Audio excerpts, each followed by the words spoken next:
Oral history and genealogical evidence have been used to estimate timelines of Luo expansion into and within Kenya and Tanzania.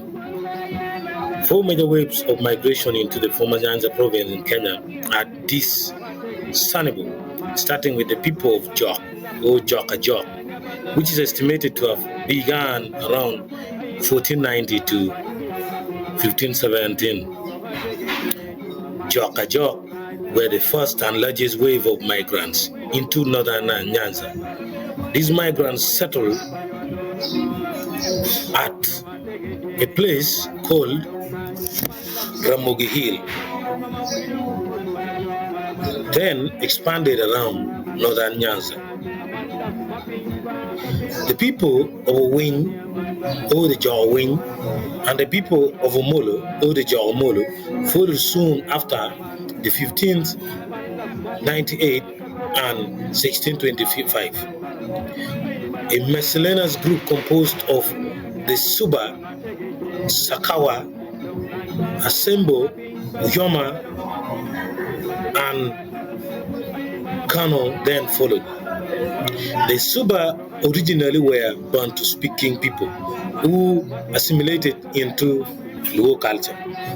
They fled from the Baganda kingdom into Uganda after the civil strife that followed the murder of the 25th Kabaka of Uganda in the mid-18th century and settled in South Nyanza, especially at Rusinga and Mufangano Islands. Luo speakers crossed Winam Gulf of Lake Victoria from northern Nyanza into South Nyanza starting in the early 17th century.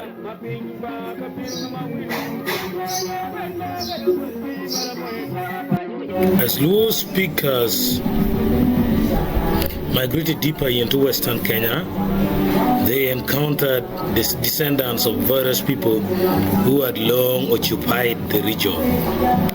The Great Lakes region has been inhabited since the early Stone Age. The Kenya Shore culture, located at Gogo Falls in Migori County, are thought to be the first hunter-gatherers in East Africa to produce ceramics. Twa people are thought to have created the rock art presented on Mfangano Highland. Bantu speakers, early migrants from West Africa, are thought to have reached Western Kenya by 1000 BC. They brought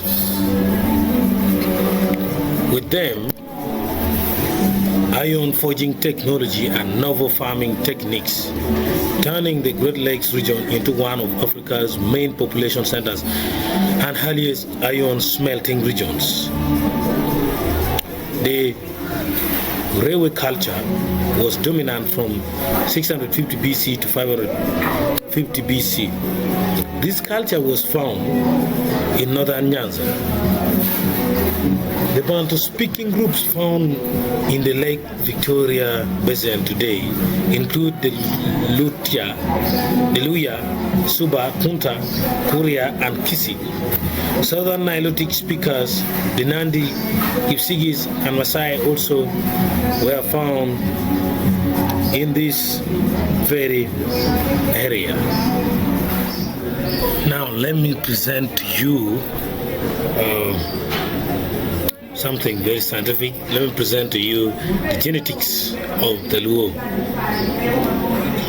Tishakov in 2009 published the largest study done to characterize genetic variation and relationships among populations in Africa. they examined 121 African populations, 4 African American populations, and 60 non-African populations. Their results indicated a high degree of mixed ancestry reflecting migration events. In East Africa, all population groups examined had elements of Nilotic, Cushitic, and Bantu ancestry, among others, to varying degrees. They also found that by and large, genetic clusters were consistent with linguistic classification, with notable exceptions including the Luo of Kenya. Despite being Nilotic speakers, the Luo cluster with the Bantu-speaking populations that surrounded them. They suggest that this indicates a high degree of admixture occurred during the southward migration of southern Luo. David Rake's laboratory also noted similar findings. They found that mutation frequencies in the Luo were much more similar to those of the surrounding Bantu speakers. They suggested that Luo speakers in East Africa may not always have been socially disadvantaged as they migrated into territories already inhabited by the Bantu speakers. This is keeping with oral history, which always have been socially disadvantaged as they migrated into territories. Affirms that large groups of Bantu speakers adopted Luo language, culture, and customs that were dominant at the time. 66% of tested Luo men were found to have Y haplogroup EM2, E1B1A, which is common among Bantu-speaking peoples.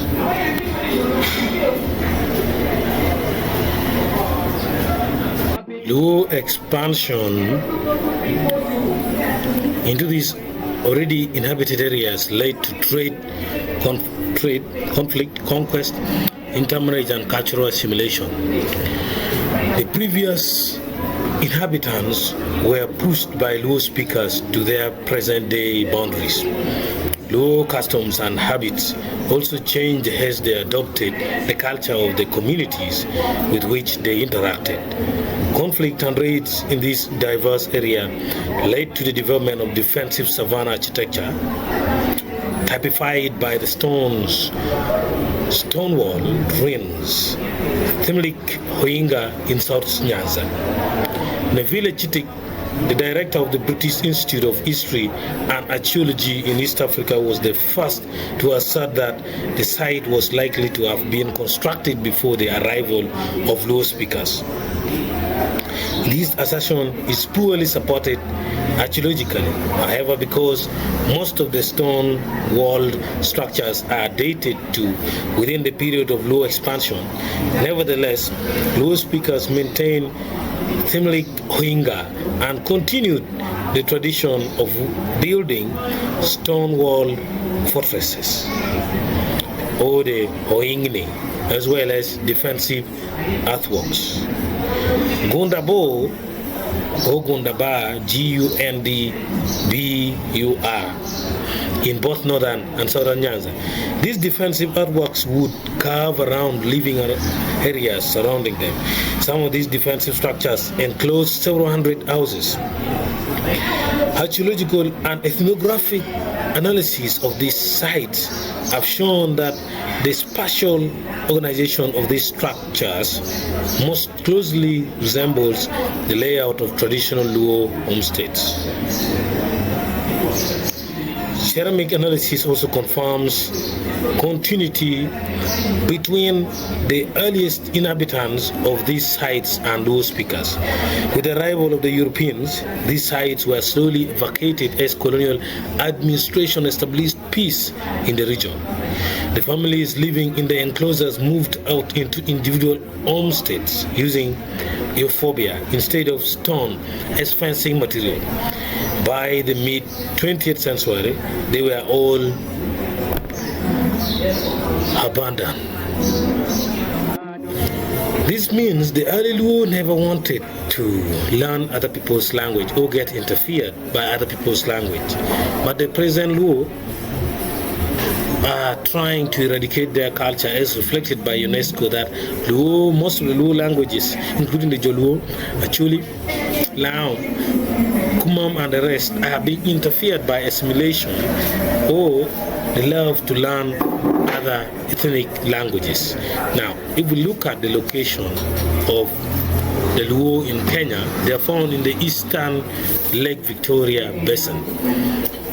The present-day homeland of Kenya and Tanzania Luo lies in the eastern Lake Victoria Basin in the former Nyanza province in western Kenya and the Mar region in northwestern Tanzania. This area falls within tropical latitudes and straddles the equator.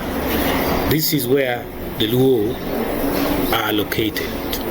Thanks for watching this video, and it is a request that you subscribe to this channel as we continue exploring the past, the present, and the future of Luo and Africa. Thank you. Bye-bye.